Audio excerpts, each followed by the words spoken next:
कडेगावचे नगराध्यक्ष धनंजय भैया देशमुख आहेत. भैया, प्रचाराच्या निमित्तानं तुम्ही बाहेर पडलाय, तर काय सांगाल?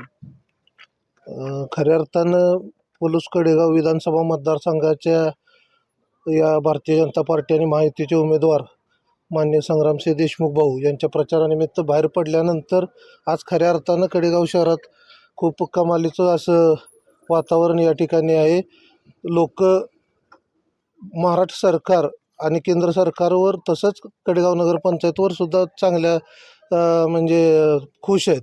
आणि बघायला गेलं तर महाराष्ट्र सरकार असेल किंवा केंद्र सरकार असेल यांनी राबवलेल्या ज्या काही योजना आहेत या समाजातल्या प्रत्येक स्तराला उपयोगी पडणाऱ्या अशा योजना आहेत, जेणेकरून महिलांच्या सक्षमीकरणासाठी लाडकी बहीण योजना असेल, मुलींचं अर्ध्या पासाचा विषय असेल किंवा महिलांच्या अर्ध्या पासाचा विषय असेल, मुलींचा मोफत पासाचा विषय असेल, मुलींना मोफत शिक्षणाचा विषय असेल, महिलांसाठी सक्षमीकरणासाठी या सरकारनं खूप काही असं यंत्रणा राबवलेल्या आहेत. त्याच दृष्टीनं ज्येष्ठ नागरिकांसाठीच्या काही योजना आहेत, शेतकरी सन्मान योजना आहेत. त्याच दृष्टीनं आता नवीन शेतकऱ्यांसाठी वीजमाफीची योजना सरकारनं आणली आणि या सगळ्या योजनांचा लाभ जनता घेत असताना जनतेच्या मनात खूप काही सरकारच्याकडून अजून अपेक्षा आहेत आणि त्या अपेक्षा पूर्ण करण्यासाठी निश्चितच संग्रामसिंह देशमुख भाऊ यांना या ठिकाणी या पलूस कडेगावची जनता निवडून दिल्याशिवाय काय राहणार नाही.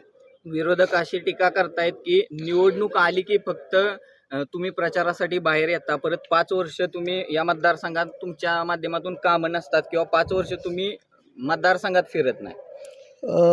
खरं बघायला गेलं तर भाऊ जिल्हा परिषद अध्यक्ष असताना साधारण 2.5 वर्षाच्या काळात एक 1100-1150 कोटीच्या दरम्यानचा निधी या मतदारसंघात आलेला आहे. विरोधकांनी याच्या अगोदरसुद्धा पोकळ गप्पा मारण्याशिवाय दुसरं काहीसुद्धा काम केलेलं नाही. या मतदारसंघात माझ्या माहितीप्रमाणे दोन्ही पक्षाच्या नेत्यांनी जिल्हा परिषद अध्यक्षाची धुरा सांभाळली, पण कोणत्या काळात या जिल्हा परिषदेच्या अध्यक्षपदाच्या कामाला खऱ्या अर्थानं न्याय मिळाला या जनतेनं, पलूस कडेगावच्या जनतेनं बघितलं आहे, जिल्ह्याच्या जनतेनं बघितलं आहे. आणि मी मागंसुद्धा एकदा सांगितलं की अध्यक्ष काय असतो ह्याच जनतेनं दाखवून दिलं आहे आणि महाराष्ट्राला सुद्धा आमदार काय असणार ते हीच जनता दाखवून देईल. त्यांनी जी कार्यपुस्तिका काढल्या त्या पुस्तिकेमध्ये संग्रामसिंह देशमुख यांनी अधिकाऱ्यांशी चर्चा केलेली एक बातमी छापून आलेली आहे, त्याबाबत काय सांगाल? आता त्यांनी काढलेली पुस्तिका जर का खऱ्या अर्थानं सगळ्या जनतेनं जर का व्यवस्थित जर का अभ्यास केला तर त्यामध्ये भावनी केलेल्या कामांचा विषय असेल, कडेगावच्या पुस्तकाचा अभ्यास केला तर आमच्या नगरसेवकांनी जिल्हा नियोजनमधून आणलेल्या निधीचा सुद्धा विषय घेतला तर ती सुद्धा कामं त्यांच्या पुस्तिकेत आहेत. एकच काम 2-2 वेळा त्या पुस्तिकेत आहे. अशा बऱ्याच गोष्टी त्या पुस्तिकेत फिरवून फिरवून मांडलेल्या आहेत आणि हेच फिरवून फिरवून आजपर्यंत 15-20 वर्षाची सत्ता त्यांनी भोगली आणि जनता आता ह्या सगळ्या गोष्टीला म्हणजे ज्ञात झालेली आहे आणि येणाऱ्या निवडणुकीत त्याचा तुम्हाला निश्चित परिणाम दिसेल. टेंबू योजनेचे जनक किंवा शिल्पकार कोण? टेंबू योजनेचे जनक अर्थातच संपतराव देशमुख अण्णा, आणि ते जर का जन्माला आले नसते तर आजही कडेगावची जनता पाण्यासाठी कळशी खांद्यावर घेऊन कुठेतरी फिरताना दिसली असते.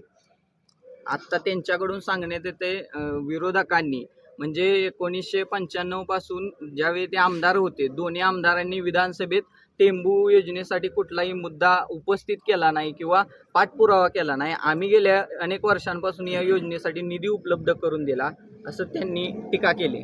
त्यांचं म्हणणं तसं असलं तरी 1995 ते 99च्या काळात झालेलं टेंबू योजनेचं आपल्या कडेगाव तालुक्यातलं काम आणि त्यावेळेचा झालेला निधी आणि त्याच्यानंतरचा 15 वर्षात खर्च झालेला निधी ह्याची जर का अभ्यास जर का केला विरोधकांनी तर त्यांचं उत्तर त्यांनाच मिळणार आहे आणि हे सगळं त्यांना माहीत आहे. पण जाणून बुजून फेक नॅरेटिव्ह पसरवण्याचा प्रयत्न त्यांनी केले.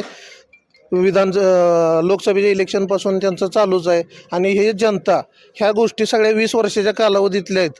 सगळ्या जनतेला माहीत आहे की हे टेंबू योजनेचं काम कुणी केलं आहे आणि कोणाच्या काळात किती टक्के काम झालं आहे ह्या जनतेनं बघितलेलं आहे. पूर्ण 4.5 वर्षाच्या काळात बाबा असतील, संपतराव देशमुख अण्णा असतील यांच्या काळात यात कडेगाव तालुक्यातल्या 80 ते 90% टेंबू योजनेचं काम हे पूर्णत्वाकडं बाबांनी अण्णांनी केलेलं आहे.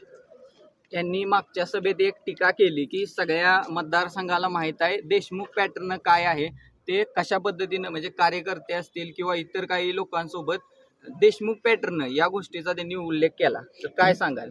देशमुख पॅटर्न वेगळाच पॅटर्न आहे. जनतेला कडेगाव पलूसच्या जनतेला माहिती आहे 24 तास उपलब्ध असणारे ही देशमुख कुटुंब हाच खरा देशमुख पॅटर्न आहे. शेवटचा प्रश्न महत्वाचा. आता विरोधक म्हणतात की तिकीट मिळवायला सुद्धा कदम नाव वापरावं लागतं देशमुखाने, याबाबत तुला असं काय करायचं? तिकीट मिळणं हा विषय पार्टीचा आहे. पार्टी स्तरावर ह्याचा निर्णय केला जातो. पार्टीनं सुद्धा काही गोष्टींचा अभ्यास केला असेल आणि म्हणूनच पार्टीनं तिकीट या ठिकाणी संग्राम भाऊंना दिलेलं आहे. आणि येणाऱ्या 23 तारखेला जे काही निकाल होईल त्यातून तुम्हाला दिसून येईल. दोन मतदारसंघात काय वाटतंय? मतदारसंघात विकास कामाच्या जोरावर संग्रामभाऊ हे 100% आमदार होणार. काय विकास कामं सांगू शकाल? संग्रामभाऊनी नुसतं कडेगाव पोलूस नव्हं, सांगली जिल्ह्यात प्रत्येक मतदारसंघात म्हणते ती संग्राम देशमुख सारखा उमेदवार आम्हाला पाहिजे. कारण भाऊनी एकही गाव पाण्यापासून वंचित ठेवलेलं नाही. कुठलं पाणी पुरवठा त्यांच्या वडिलांनी म्हणजे संपतराव देशमुख अण्णांनी टेंबू योजनेची मुहूर्तमेढ रवली. त्यामुळं होंड्या माळाला सुद्धा ऊस पिकायला लागलेला आहे. त्यामुळं देशमुख कुटुंब हे फक्त जनतेचं काम करणारं देशमुख कुटुंब आहे. कारण देशमुख कुटुंबाला 24 तास ह्या मतदारसंघात उपलब्ध राहायची सवय आहे. कारण आज आलं परवा गेलं असं काही नाही. आणि देशमुख कुटुंबाला कदमांचं नाव वापरायला लागतं. हा स्टेजवर म्हणताना त्यांनी एक विचार करायचा, नुसता संग्राम देशमुख उभा राहणार म्हटलं तर अख्ख्या महाराष्ट्रातली माणसं यांना गोळा करावी लागते ती. तेव्हा कुठं 1,00,000-2 लाख गोळा होती ती. आणि ज्यावेळेला देशमुख कुटुंब नसेल तेव्हा त्यांना माहिती काय असतं. देशमुख कुटुंब आहे म्हणजे त्यांना माहिती आहे 23 तारखेला काय घडणार आहे ती. दादा काय सांगाल मतदारसंघात? काय नाही, विकासाच्या जोरावरती सन्माननीय संग्रामसिंह देशमुख हे प्रचंड मताधिक्याने निवडून येतील असा विश्वास आम्हाला वाटतो. कारण का आम्ही आता गेले 2 दिवस झालं वहिनी साहेबांच्या निमित्तानं कडेगावमध्ये प्रचार दौरा करत आहे. महिलांचा अतिशय उत्स्फूर्त प्रतिसाद आहे. विविध शासनानं ज्या राबवलेल्या योजना आहेत, विश्वकर्मा योजना असेल, लाडकी बहीण योजना असेल, शेतकऱ्यांसाठी लाईट बिलचा विजेचा मुद्दा असेल, असे अनेक युती शासनाने जे निर्णय घेतलेले आहेत त्याबद्दल त्यातून सकारात्मक असा प्रतिसाद अतिशय उत्कृष्ट आहे व संग्रामसिंह देशमुख प्रचंड मताने निवडून येतील.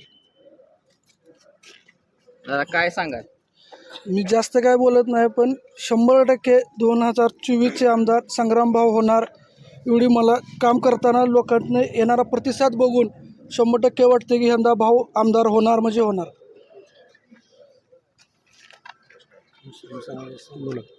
मतदारसंघात कसं वातावरण आहे आणि काय वाटतं?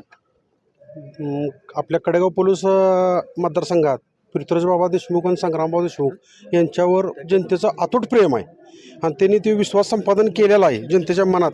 का तर त्यांनी प्रत्येक वेळेला प्रत्येक कुटुंबात घरोघरी जाऊन भेट देणे, त्यांच्या वेळेला प्रसंगाला उभा राहणे, त्यांच्या अडचणी काढणे, पैसे नोकरी ह्याच्या अपेक्षा जनतेने त्यांच्यापासून कधीच ठेवलेल्या नाही. त्या समर्थ साथ असणे, खांद्यावर हात असणे ही जनतेच्या त्यांच्यापासून अपेक्षा त्यांनी 25 वर्ष टिकवून ठेवलेल्या आहेत त्या.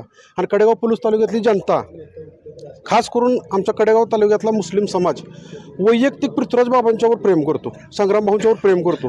आणि ती प्रेम काय असते ही दाखवून देण्याची आता वेळ आलेली आहे. आणि ह्या वेळेला आम्ही ती मुस्लिम समाज पूर्णपणे कडेगाव तालुक्यातला मुस्लिम समाज संपूर्ण ही वेळ आता दाखवून देणार आहे की आम्ही त्यांच्यावर किती प्रेम करतो. हीच वेळ आहे आता त्यांची 25 वर्षाच्या प्रेमाची परतफेड करण्याची. ती होणार आहे परतफेड आता ह्या वेळेला. नमस्कार. काय वाटतं मतदारसंघात? मतदारसंघात म्हणजे सध्या परिस्थिती अशी आहे की शेतकऱ्यांची जी लाईट बिल शेतीपंपाची होती मागल्या वेळेला त्यांनी 50% भरा असं केलं, पण ह्या वेळेला पूर्ण 0 बिल दिल्यामुळं कुणाचं ₹1,00,000 कुणाचं ₹50,000, त्यामुळे शेतकरी त्या प्रमाणात खुश आहे.